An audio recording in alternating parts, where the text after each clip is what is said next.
Biblia Fácil, bienvenido. Vamos a comenzar el estudio de hoy. Es un estudio interesante que va a aportar mucho a nuestro conocimiento, pero más a nuestra vida espiritual. Vamos al inductivo. Bien, vamos entonces de lleno. Esta sería la semana 9. La semana 9 no es o sea, para nosotros la semana 15, ¿ya? En realidad desde que empezamos el estudio, en el libro la semana 8, que es la que hicimos la semana pasada, la 8, pero hoy día, acuérdense que la semana pasada quedamos con algo ahí pendiente.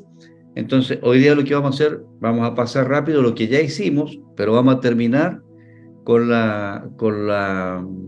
lo que nos faltó la semana pasada. Así que seguimos en la semana 8, por si acaso, ¿ya? Así que vayan a su libro, la semana 8, ¿ya? Semana 8, que está en la página 69. Ya, en eso vamos a trabajar. Así que vamos. Estamos hablando principalmente del remanente. De esto estamos hablando, ¿ya? Del remanente, ¿ya? Y vamos a darle significancia a esto. Marcar la diferencia como objetivo entre el remanente de Israel y lo que hoy se puede llamar remanente en la iglesia. En esto estamos. ¿Qué es lo que es remanente para nosotros? Acuérdense que la palabra remanente es un término que se usa, no sé si será botánica, la ciencia, ¿no? Pero si una plantita se corta y después empieza a salir una ramita nueva, esa parte se llama remanente. Entonces se habla del remanente de Israel, porque Israel en alguna forma fue desechado como nación en alguna forma, pero siempre Dios guarda un remanente. ¿Qué pasa con la iglesia de hoy? La iglesia también sufre la misma situación, que tiene que haber un remanente. Entonces, la idea es que nosotros estemos seguros de permanecer y ser parte del remanente. Eso a través de la fidelidad que tenemos que tener claro y el llamado que el Señor nos ha hecho a nosotros de ser parte de esto. Ya, vamos a ir rápidamente en estas observaciones porque ya vimos que Dios, si bien, ¿qué es lo que lleva la realidad de que Dios rechaza a Israel como nación, entre comillas rechaza a Israel como nación? Es que la institucionalidad del pueblo de Israel se convierte en un problema para que pueda cumplir con la ley. Podríamos decir que Israel se mantuvo relativamente bien mientras iban tras la conquista de la tierra prometida. Desde que ya se forman como esclavos en Egipto, salen de Egipto, comienza su peregrinaje y están a punto de entrar a la tierra prometida. Entran a la tierra prometida después de un gran tiempo, de un buen lapso de tiempo. Cuando entran a la tierra prometida, entonces comienzan a ocupar cada uno sus territorios, los que Dios les había entregado. Y comienzan a hacer vida ya no nómades, sino sedentarias. Se quedan ahí en ese lugar. Al quedarse en ese lugar, cada tribu tenía su territorio y comienzan a acomodarse. Y ahí comienza la época de los jueces. En los libros de los jueces, si ustedes ven casi cada capítulo que comienza, dice, e hizo lo malo ante los ojos de Dios. E hizo lo malo ante los ojos. Es un repetitivo constante de que Israel siempre volvía a hacer lo malo ante los ojos de Dios. Repetitivo constante. Entonces, eso hacía que Dios tuviese que intervenir y que Dios quitara la protección de Israel y venían otras naciones en contra de Israel y tenían éxito, pero se juntaban detrás de un juez. Este acto se llamaba fictionía. Se juntaban detrás de un juez para defender en ciertos momentos el territorio. Cuando lograban recuperar el territorio o defenderlo bien, entonces el pueblo de Israel volvía cada uno a sus lugares. Esta etapa fue constante. Cuando se termina la etapa de los jueces, comienza la etapa de los reyes. ¿Qué pasó? El pueblo no estaba conforme con ser gobernado directamente por Dios. Ahí está el problema. Ahí comienza la caída de Israel. Y entonces Dios le dice a Samuel, que fue el último de los profetas, sacerdote y rey, entre comillas, profeta, sacerdote y rey, le dice a Samuel, Samuel, no te están rechazando a ti, me están rechazando a mí, que soy su Dios, su gobernador. Así que démosle el gusto, elijámosle, busquémosle un rey. Y ahí se unge a Saúl, que fue un pésimo rey, y aún así Dios, con su misericordia del remanente de Israel, pone al rey David, ¿ya? Pero esto también se pervierte, se corrompe, porque la corrupción del hombre no está afuera en el sistema, está dentro del corazón. Todo sistema donde hay un ser humano se corrompe, incluida la iglesia. Entonces, se corrompe con David, pero David, bueno, se restaura,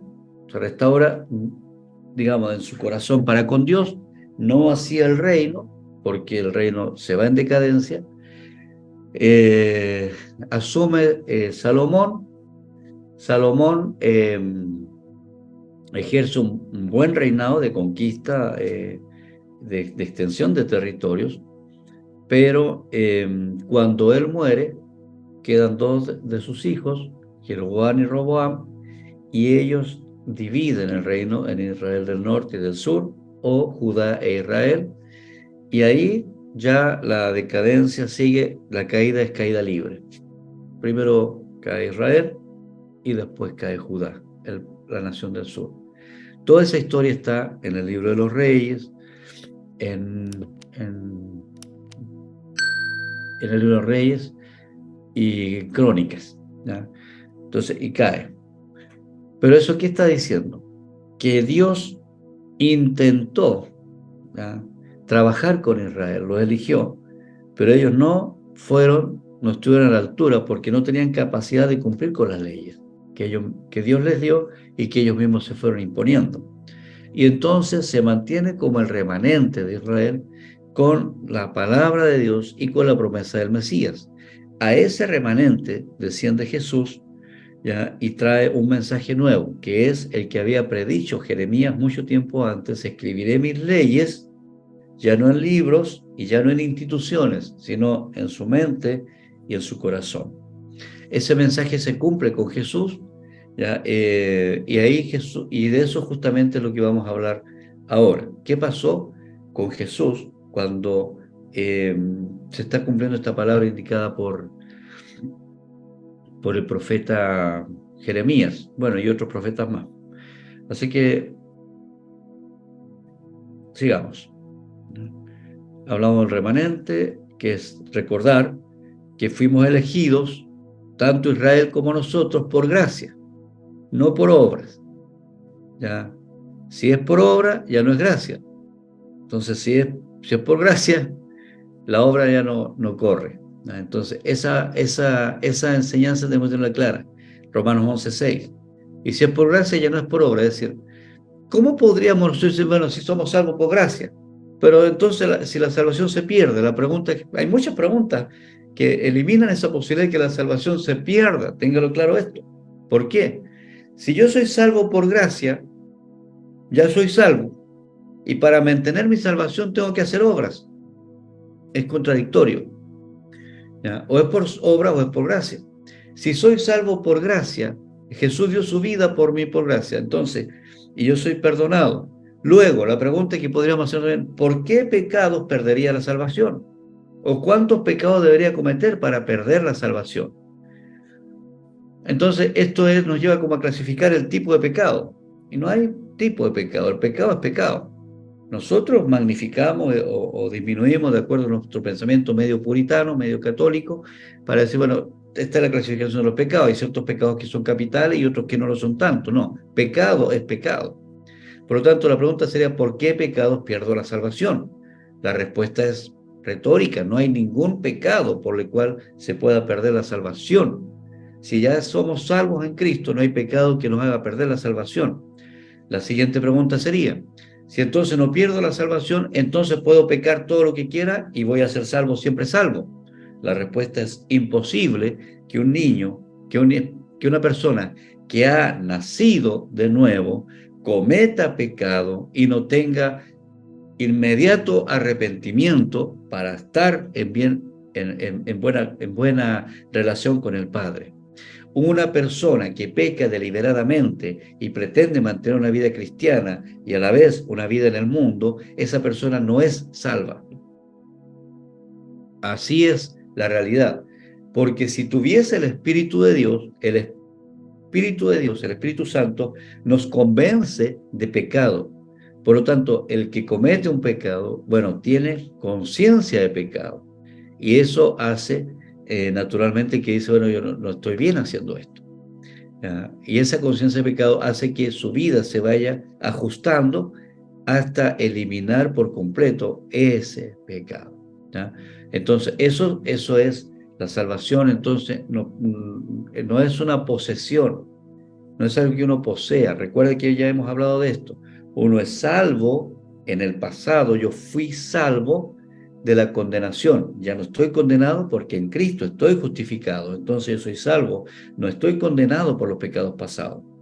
Pero ahora, en el tiempo presente, estoy siendo salvo de la presencia, del poder del pecado. Porque el pecado, a pesar de que ya yo estoy perdonado, el pecado ejerce poder sobre mi vida a través de la tentación y yo podría caer en pecado. Pero el Señor, a través del poder de su sangre y el poder de su espíritu, me libera del poder del pecado y el pecado ya no se enseñorea de mí, sino que soy yo el que se puede enseñorear sobre el pecado. Y cada vez el pecado se convierte menos atractivo para un hijo de Dios. Y en tercer lugar, la salvación hacia el futuro es la salvación de la presencia del pecado. Es decir, llegará el momento cuando estemos glorificados. Voy a volver atrás. Esto no lo escribí, ya está escrito en otras lecciones anteriores, si quiere revisar hacia atrás. Pecado pasado, el Señor me perdona los pecados pasados, soy libre, soy salvo de la condenación del pecado. Esto se llama, en teología, justificación. ¿Ah? Si hubiésemos pecado, tenemos abogado. Él nos justifica. ¿A través de qué? De la cruz de Cristo. Luego, tiempo presente, estoy justificado, pero tengo luchas con el pecado. El pecado tiene poder en el mundo y ese poder me rodea, me molesta todo el tiempo, no me deja tranquilo, se mete en mi mente. Ese poder activa mi viejo hombre. Ese poder del pecado, en este momento yo puedo ser salvo del poder del pecado a través de la sangre de Jesús que ya fue derramada, que me perdonó, y a través del poder del Espíritu Santo. Con la presencia del Espíritu Santo en nosotros se produce un proceso que se llama santificación. Al entrar el Espíritu Santo, soy santo. Soy santo porque el Espíritu Santo está en mí, no porque yo sea perfecto. El Espíritu Santo está en mí. Y mientras el Espíritu comienza a tomar más control de mi vida, yo voy en el proceso que se llama, en teología, santificación. Entonces, cada vez soy menos pecador y más santo. Cada vez el pecado me tienta menos y me acerco más a Dios. ¿Cómo logro la santificación?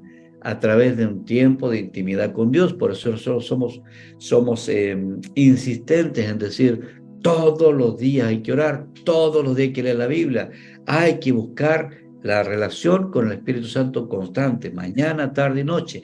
Él es nuestro compañero de triunfo. Él nos libra del poder del pecado. Por eso hay que ser llenos del Espíritu Santo. Y luego seremos salvos, a esto se le llama glorificación, seremos salvos de la presencia del pecado. Anote entonces, salvo de la presencia del pecado, porque llegará el momento en que estemos con Cristo y no habrá ninguna relación con el pecado. Ya se termina esta lucha desagradable que tenemos constantemente. Entonces, tiempo pasado, fui salvo, justificación.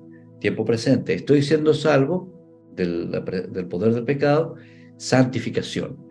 Tiempo futuro, seré salvo de la presencia del pecado, glorificación. ¿Ya? Bueno, ¿y todo eso cómo se logra? Por gracia. Vamos avanzando rápidamente. Esto ya lo vimos, ya lo desarrollamos la vez pasada. de aquí vamos adelante. Hay una reflexión que entrega el pastor Derek Prince, que me gustó, que es sobre la gracia. ¿Tú realmente estás dispuesto a perder el control de todo? ¿Dejar que el Señor controle tu vida?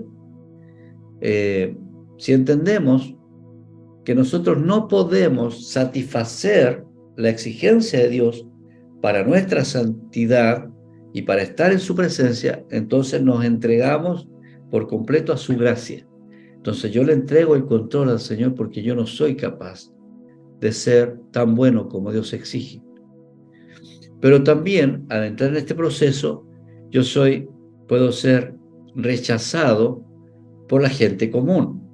La gente no le gusta la santidad, no le gusta lo absoluto, y Dios es absoluto, todo lo quieren relativizar, bueno, malo, hombre, mujer, niño, adulto, todo lo quieren relativizar, y eso produce un daño tremendo en la imagen del ser humano, y por lo tanto aquellos que tienen un pensamiento absoluto somos retrógrados, conservadores, y genera un rechazo fuerte por parte de quienes están bajo el dominio de Satanás. Pero el Señor nos da a nosotros el oportuno socorro. Y la otra pregunta, que ¿estás dispuesto a perder tu seguridad, a ser tú el que te defienda y dejar que Él nos defienda? Si estás dispuesto a eso, entonces sí estás experimentando la gracia de Dios, porque tú no tienes el control. A ti no te importa agradar a la gente, y tu seguridad no depende de tus acciones, sino de las acciones de Dios como protector tuyo. Entonces, el ejemplo que tenemos de Abraham es que Dios confía en nosotros como confió en Abraham. Él dijo: yo no puedo hacer algo sin decirle a mi siervo lo que voy a hacer antes de destruir Sodoma y Gomorra. Le dijo a Abraham. Abraham intercedió por Sodoma y Gomorra, no le funcionó la intercesión, pero eso indica que el Señor confiaba que Abraham iba a enseñar a sus hijos, a su descendencia, la pureza de la palabra.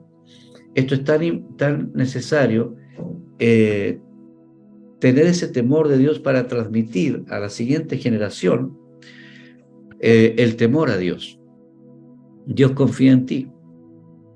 La pregunta es si tú estás confiando en su gracia o tú crees que eres suficiente para hacer la obra. ¿Por qué una persona puede ser rechazada por Dios? Porque la persona se rebela contra Dios, y entonces Dios le quita la protección, y al quitar la protección cualquier espíritu puede entrar en una persona rebelde. Le pasó a Faraón, le pasó a Herodes, le pasó en este caso a Saúl. Gobernó 40 años Saúl sin el Espíritu de Dios. Entonces, esto para que entendamos que muchas veces nosotros decimos: no, pero sí, pero la persona está ahí, el rey está ahí, ¿cómo que Dios lo rechazó si el rey está ahí? Pero el Espíritu de Dios no está con él.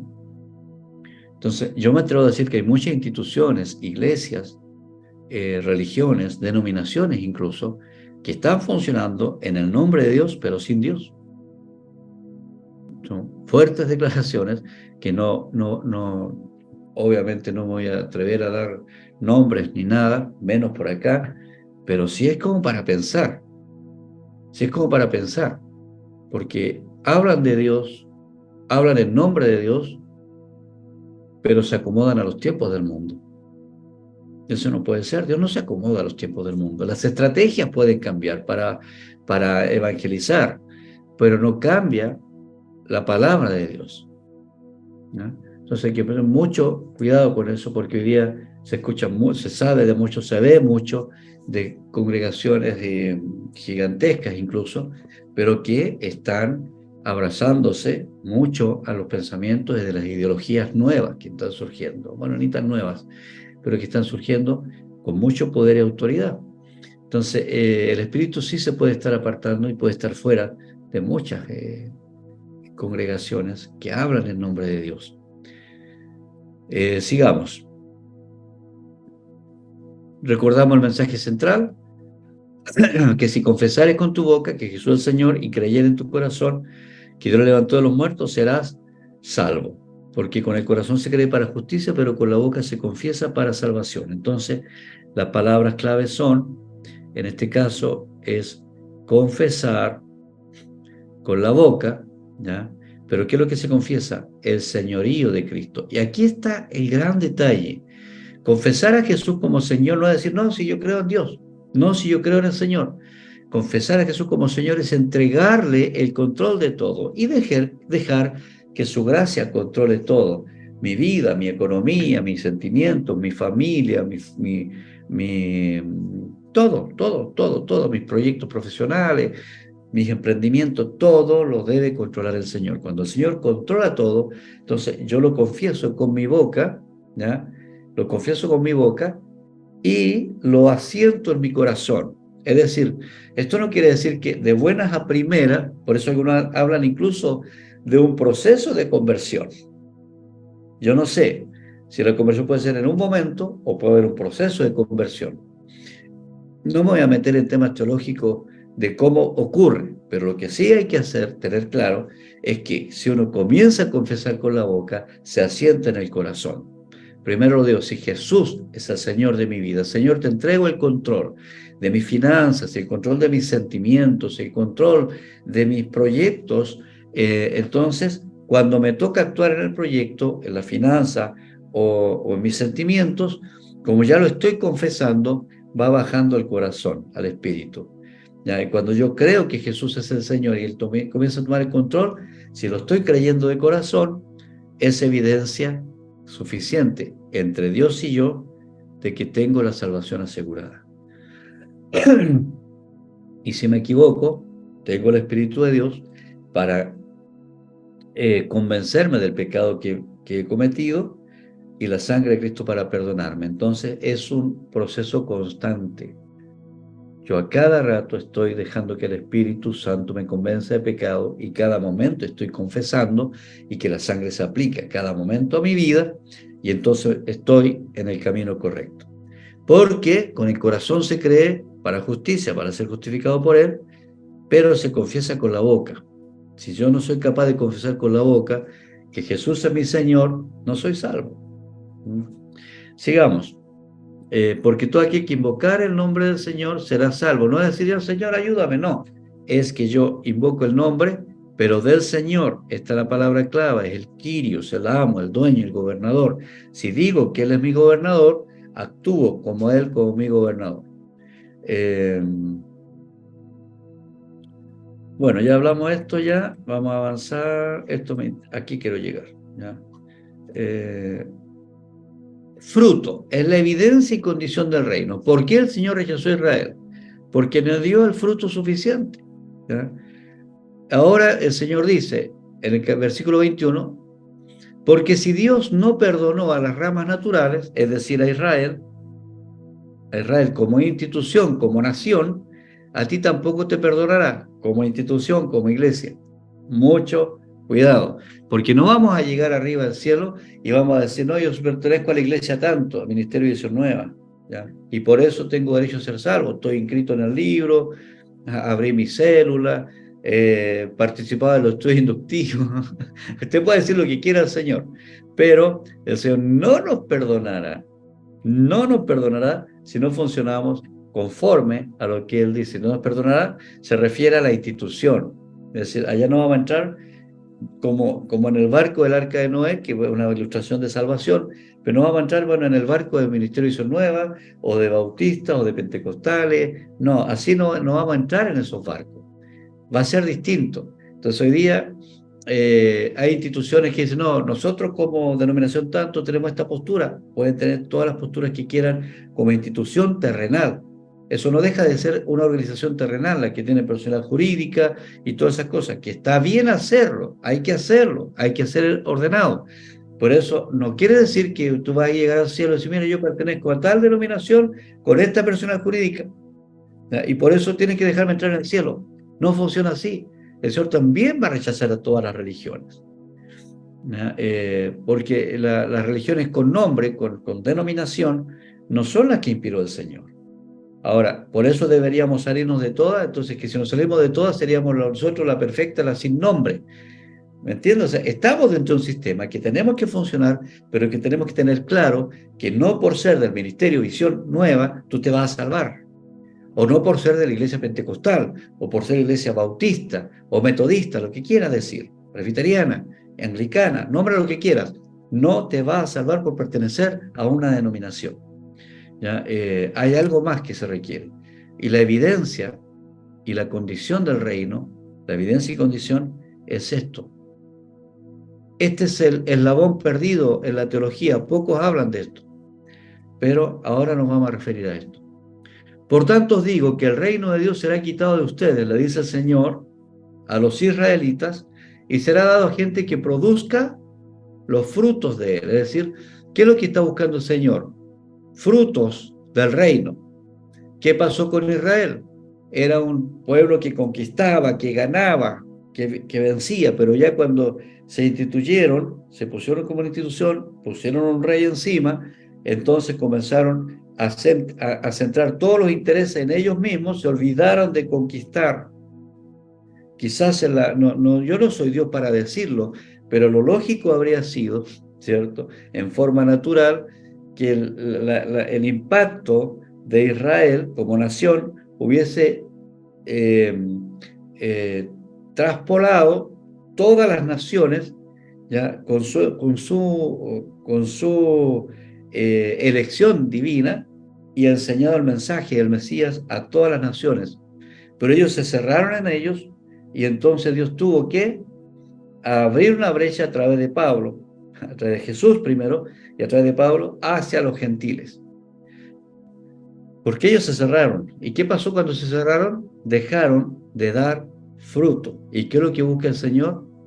Que su gente, que sus seguidores den frutos, ¿ya? Y este es el fruto, ¿ya? Hechos 1:6. Entonces se habían reunido los discípulos con Jesús resucitado, y le dice el Señor una pregunta natural de un judío: Señor, ¿restaurarás el reino de Israel en este tiempo? Es decir, ¿vamos a volver a reinar como nación? Y el Señor le dice: no les toca a ustedes los tiempos, los sazones, pero tengan tranquilidad, porque, el versículo 8, recibirán poder cuando haya venido sobre vosotros el Espíritu Santo, y me seréis testigo. ¿Dónde?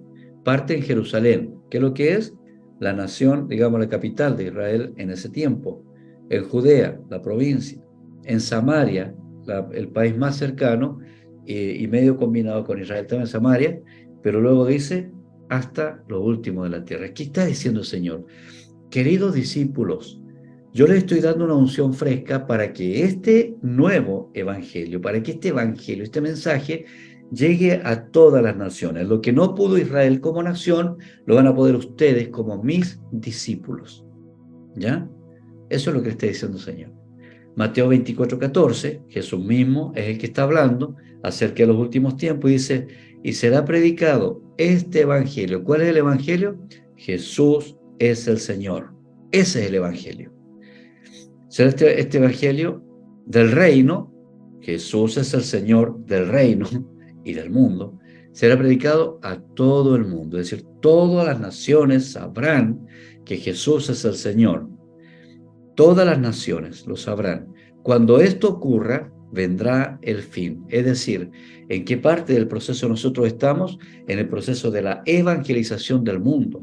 Nosotros, si bien trabajamos en un país, pero tenemos conciencia de que debemos orar, clamar y proyectar nuestra visión al mundo, porque el Señor quiere que el evangelio se predique a todas las naciones, para que entonces vendrá el fin. Aquí no estamos hablando de escatología, así que no vamos a profundizar más en eso, pero lo que sí está claro es que el Señor dice, fíjese en qué tiempo está, tiempo futuro,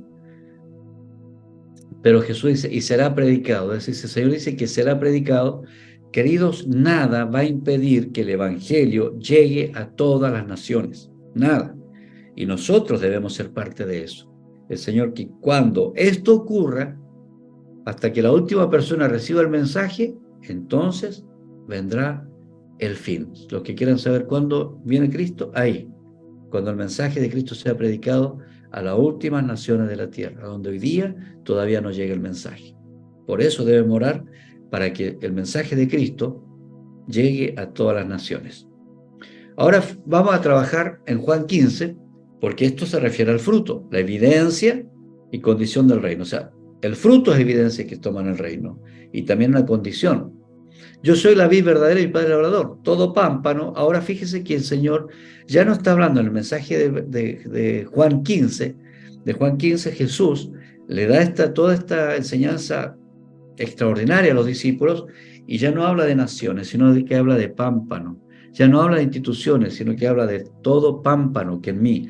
Es decir, ya el Señor no está tomando en cuenta las instituciones como tales, está tomando desde las instituciones, los que pertenezcan a cualquiera, ¿cierto? ¿Quién es el pámpano y quién no? ¿Cuál es el pámpano que da fruto y cuál es el que no da fruto?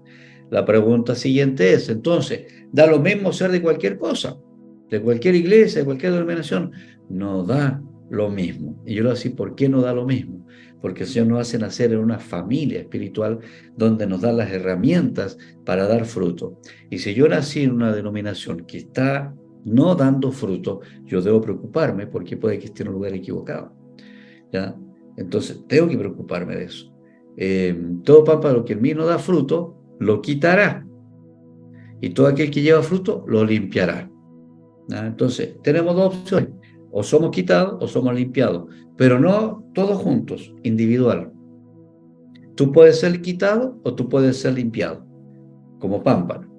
Para que esto ya el Señor está llevando de lo macro a lo micro, y está diciendo, bueno, de la nación de Israel, de lo que se llegará a ser iglesia, pero una cosa concreta, esto se trata de ti y de mí, dice el Señor.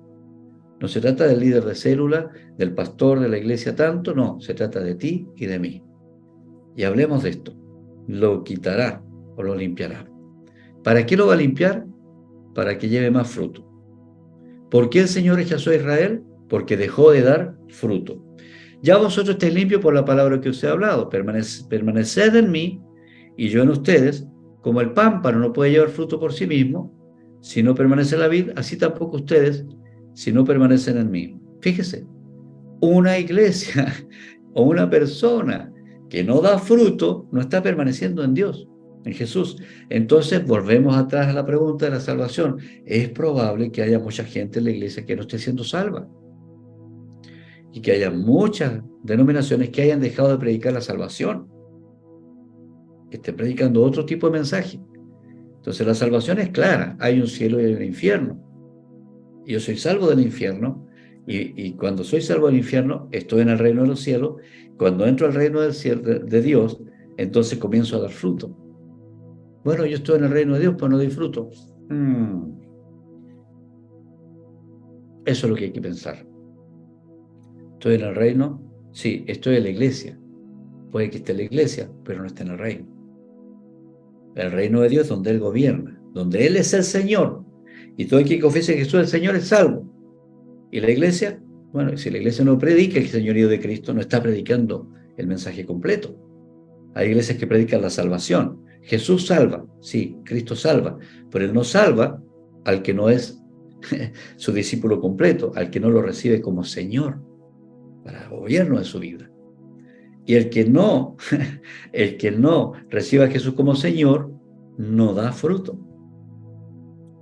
Yo soy la vid, vosotros los pámpanos. El que permanece en mí, yo en él, fíjese, ¿qué pasa con este? Lleva mucho fruto. Ahora, hay algunas posturas teológicas que pretenden hacer afirmar, para justificar un poco lo infructuoso de muchos, es que dicen, no, que cuando habla de fruto se refiere al fruto del Espíritu. No, hay que leer el contexto 14 y 15, y todo tiene que ver con personas. Cuando habla de dar fruto se trata de hijos espirituales. No habla de las virtudes de Dios a través del Espíritu Santo. No. Ese fruto del Espíritu Santo es otra cosa.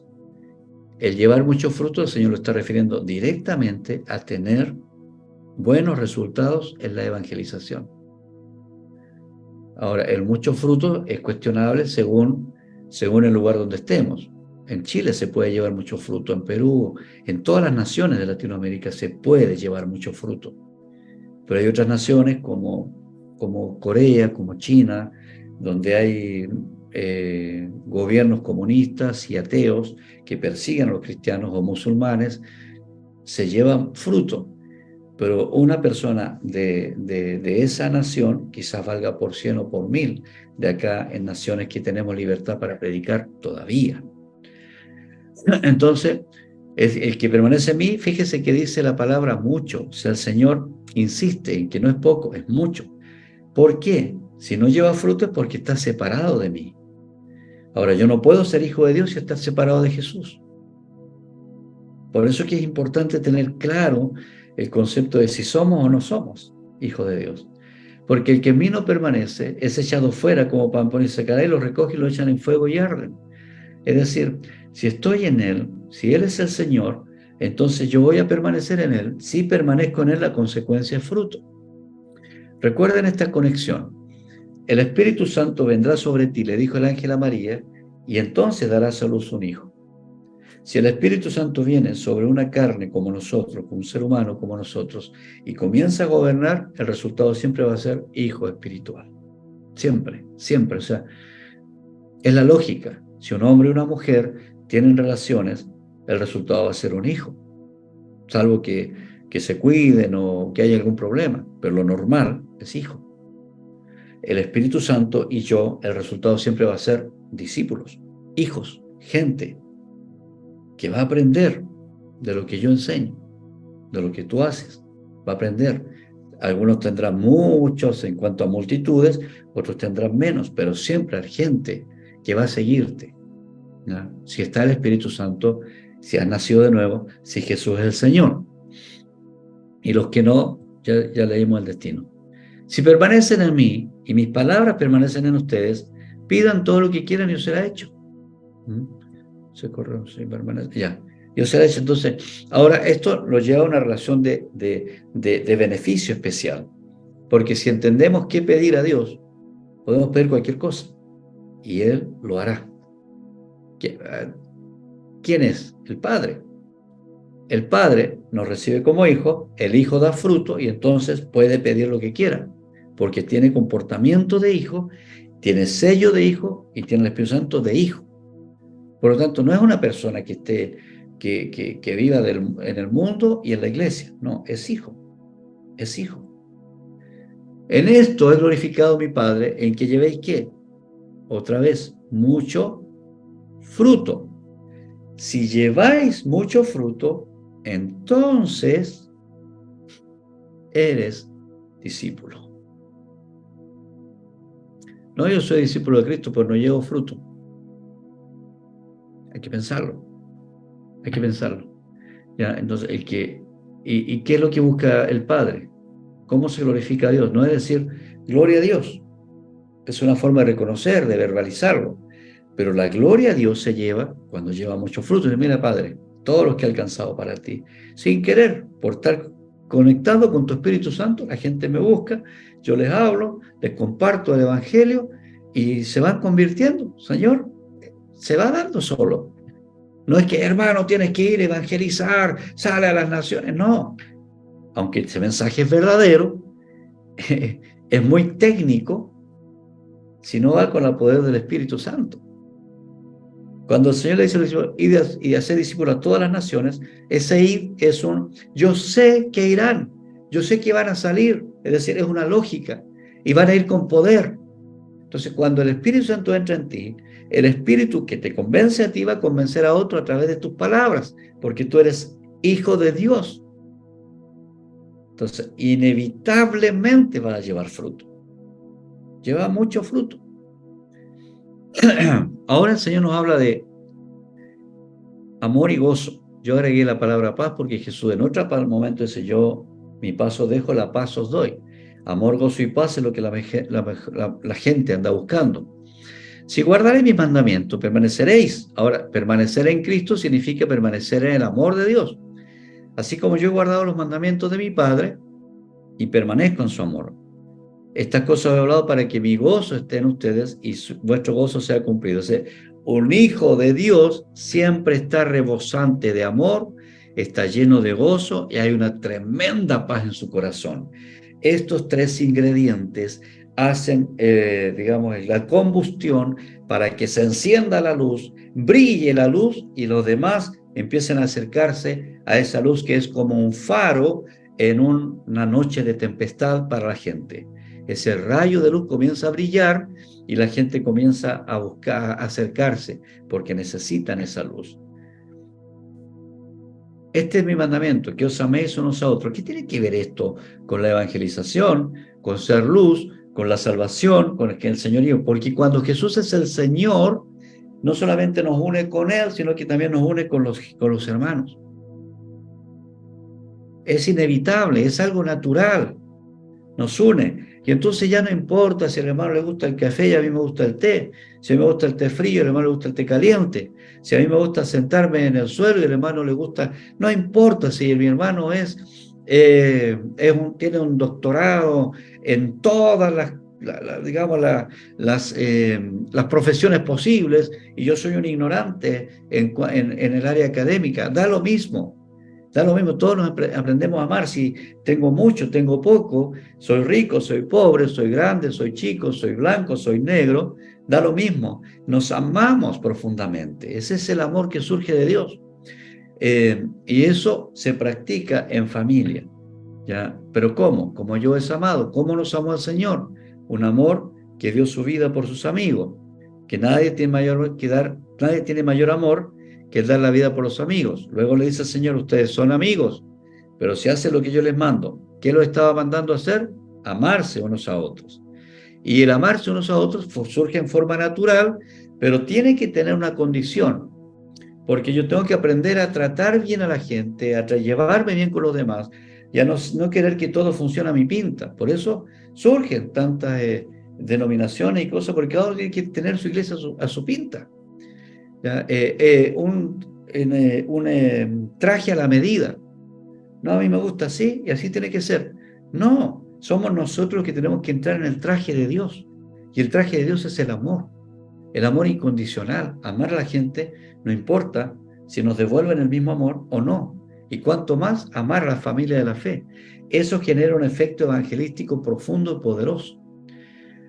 Yo no le llamaré cielo porque el cielo no sabe lo que es su Señor, pero les llamo amigos porque yo les he dado a conocer todas las cosas. ¿Ya?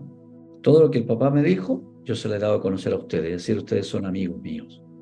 Luego, una cosa muy importante, y aquí algunos afirman, no me elegiste vosotros a mí, yo los elegí a ustedes. ¿Ya? Y los he puesto ¿para qué?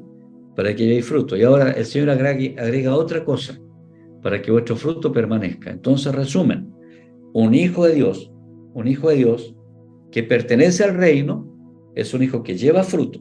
No solamente lleva fruto, pero lleva mucho fruto. No solamente lleva fruto y lleva mucho fruto, sino que además su fruto permanece, es decir, proceso completo de discipulado. El 2 de Timoteo 2:2, si quieren anotarlo. Esto que te enseña a ti, Timoteo, encarga a hombres fieles que sean idóneos también para enseñar a otros. Pablo, Timoteo, los discípulos fieles y los otros que van a ser enseñados también para que enseñen a otro, para que enseñen a otro, para que enseñen a otro, para que enseñen a otro. Y así, generación tras generación, llegó a nosotros el Evangelio. Y llegará a la última generación hasta que Cristo venga. Entonces, ¿cómo? Yo no los elegí. O sea, yo no me elegí para estar con Dios. Él eligió. Y si Él nos eligió, yo no tengo nada que decir. Pero ¿para qué nos eligió? ¿Para que seamos miembros de una iglesia? ¿Para que tomemos un cargo en alguna denominación? Nos eligió para que llevemos fruto. El Señor, en lo personal, a mí me confrontó con este pasaje cuando yo tenía cargos denominacionales y me sentía muy importante por eso. Eso sí, están bonitos los cargos, pero ¿cuántos frutos tienes? ¿Cuántos discípulos tienes? Y en ese tiempo realmente yo creo que no tenía discípulos. Tenía miembros de la iglesia, gente con la cual trabajaba, pero ninguno era mi discípulo. Entonces el Señor cambió mi mentalidad y eso es lo que está en este vacío, en este eslabón perdido en la teología, que no nos enseña mucho eso de tener fruto, porque pareciera que no fuese importante, pero es la clave para saber si somos o no somos hijos de Dios. nuestros frutos. Yo doy fruto, doy mucho fruto y mi fruto permanece. Vuelvo a decir, dar mucho fruto en Chile no es lo mismo que dar fruto en Corea del Norte, por si acaso. Para que todo lo que pide el Padre en mi nombre, Él os lo dé. Si tienes garantía de hijo. Y termina Jesús esta enseñanza de la vid diciendo: esto os mando, que os améis unos a otros. Parte hablando del fruto, ¡pah! Y termina diciendo que os améis unos a otros. ¿Qué tiene que ver una cosa con la otra? La respuesta la tiene Juan 13:34. El mismo Jesús: un mandamiento nuevo os doy. De los 10 mandamientos, el mandamiento número 11. Buen título para un libro. El mandamiento número 11. Un nuevo mandamiento os doy. Anótalo por ahí porque yo no tengo dónde anotarlo. Que os améis unos a otros. Es un mandamiento. Cuando a Jesús le preguntaron: Señor, ¿cuál es el principal mandamiento? Ama al Señor tu Dios. Y luego dice: y a tu prójimo como a ti mismo. Pero uno no puede amar al prójimo con el amor propio. Tiene que amarlo con el poder de Dios. Por lo tanto, cuando viene el Espíritu Santo y entra en nosotros, porque reconocemos la obra de Dios, viene con parte de eso que es el amor. Mientras Dios en nosotros, el amor de Dios se manifiesta en nosotros, entonces ahora yo empiezo a amar al discípulo, a los amigos, al mundo lo amo. ¿Con qué? Con el amor de Dios. Entonces es imposible no amar a un hermano de la iglesia. Oye, este hermano me cae tan mal, no lo puedo pasar. Eso no puede ser un discípulo. Porque cuando el Espíritu Santo está gobernando tu vida, Él es el Señor, Jesús es el Señor, fluye el amor de Dios a través de ti, sale por los poros. Así de naturaleza. ¿Cómo? Como yo es amado. ¿Cómo nos amó Jesús? Dando su vida. Entonces uno da su vida por los demás. Y entonces se entiende cuál es el proceso de discipulado, cuando el discípulo llama a las 2 de la mañana, a las 3 de la mañana, cuando hay que viajar larga distancia para poder atender a una necesidad de un discípulo, de un hermano de la congregación. Es decir, cuando hay esa espontaneidad de amor y de servicio, es natural. Eso se da en forma natural en la familia de Dios. No es algo que tenga que forzar, obligado a levantarme, obligado, nace. Nunca un hijo es una molestia, un hijo espiritual es una molestia. Nunca el servicio al Señor a través de un hermano, al servir a un hermano nos sirve a Dios, nunca es una molestia, siempre es un placer. Y siempre lo termina amando profundamente, aún aquellos que no terminan amándolo a uno. En esto conocerán todos ¿quiénes son todos? Todo el mundo, todos los vecinos, los amigos, los colegas, los compañeros, los enemigos, todos van a saber que son mis discípulos. ¿Cuándo? Si tuvieres amor los unos por los otros. ¿Qué significa que todos van a saber? Este evangelio llegará a todas las naciones conocerán del amor de Dios hasta lo último de la tierra. Es decir, ¿cómo se aplica, cómo se practica en la comunión? Es decir, yo recibo a Jesús como mi Señor. Si recibo a Jesús como Señor, doy fruto. No doy fruto, doy mucho fruto. Y no doy mucho fruto, doy mucho fruto que permanezca. Pero ¿cómo hago para dar fruto? Amando al que está cerca mío. Cuando amo al que está cerca y a mi discípulo, a mi codiscípulo o hermano de la iglesia, cuando lo amo con profundo amor, lo que va a surgir es la combustión para que se encienda esa luz y todo el mundo va a saber que somos hijos de Dios. Entonces, donde quiera que andemos, la luz va brillando. Así va a llegar el Evangelio hasta lo último de la tierra. Y será predicado este Evangelio del reino a todo el mundo, para testimonio a todas las naciones, y entonces vendrá el fin.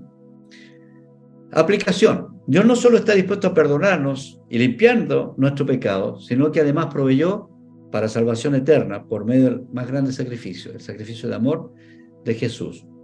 La gracia de Dios nos levanta desde la posición de pecador, rechazado, a hijo adoptado. Como hijo, somos el remanente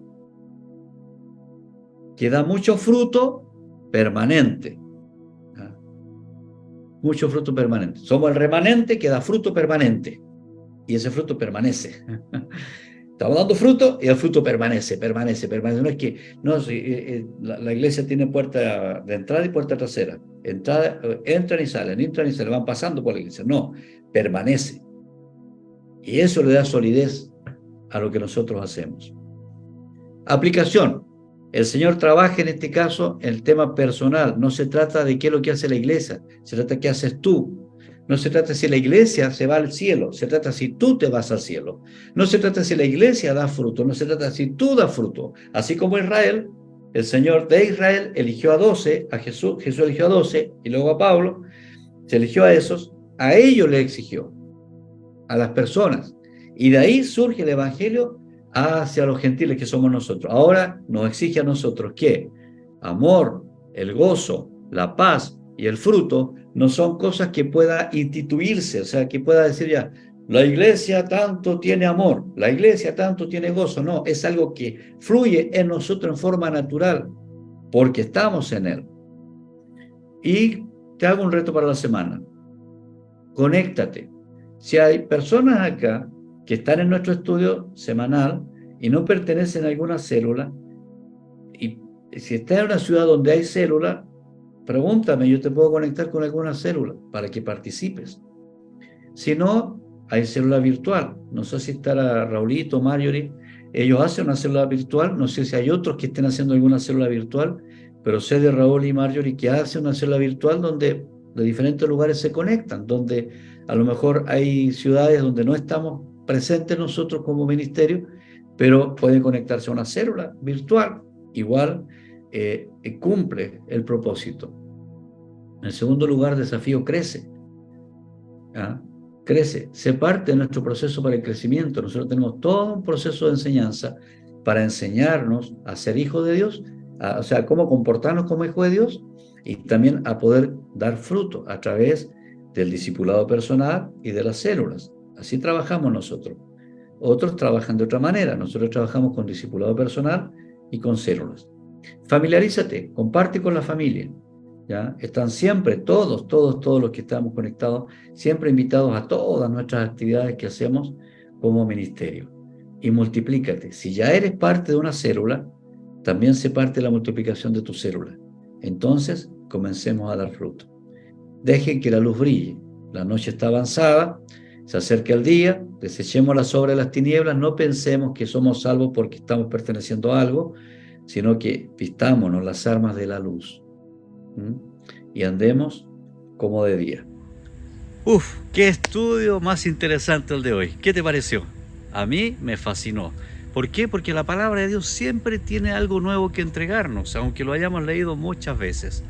Si te ha gustado este estudio, profundiza más en él, pero también ponme un me gusta, hazme un comentario, me haría bien, nos haría bien. Y por supuesto, suscríbete a nuestro canal.